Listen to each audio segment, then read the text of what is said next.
As the 1920s unfolded, the United States found itself in the economic driver's seat. Its economy was booming. A 10-year party broke out, the Roaring Twenties. The crazes of the 20s reflected the attitude of a people determined to enjoy prosperous times. Flappers in bobbed haircuts dancing the Charleston, the rise of jazz and blues music,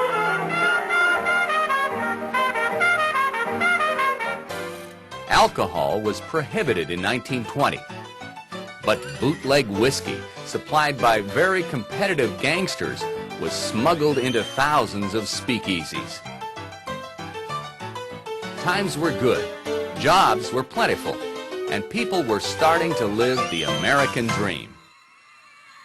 There was another craze that captured America's attention in the 20s, playing the stock market.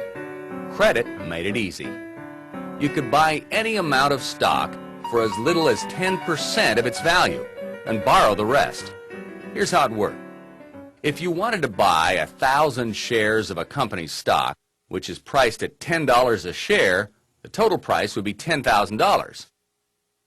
But you could purchase all 1,000 shares by paying only $1,000, 10% of the full price. This down payment is known as the margin. When the shares rose in value, as they always seemed to do in the 20s, you paid off the loan with your profits. This is called buying on margin, and as long as the value of the shares kept going up, everything would work out okay. But if the value of the shares dropped dramatically, you'd still be liable for the $9,000 loan. You'd still have to pay it back, and your broker would be putting pressure on you to do just that. By the mid-20s, the new popularity of playing the market and easy credit, of course, began to make stocks very much in demand, and that caused their value to keep rising. But this value was based on the demand for the stock, not the performance or actual worth of the company. As a result, the stock of most companies was greatly overvalued. At the same time, all through 1929, there were indications that domestic and foreign markets for manufactured goods, wheat, and steel were starting to slip.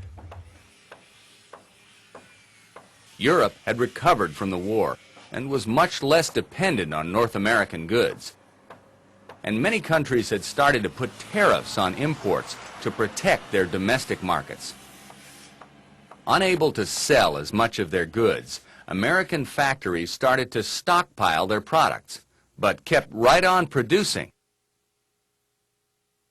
By mid-1929, the market had started to show signs of instability.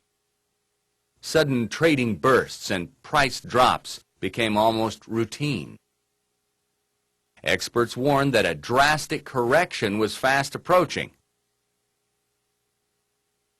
So there were signs, much of them ignored, that the marketplace was out of balance and that something had to shift.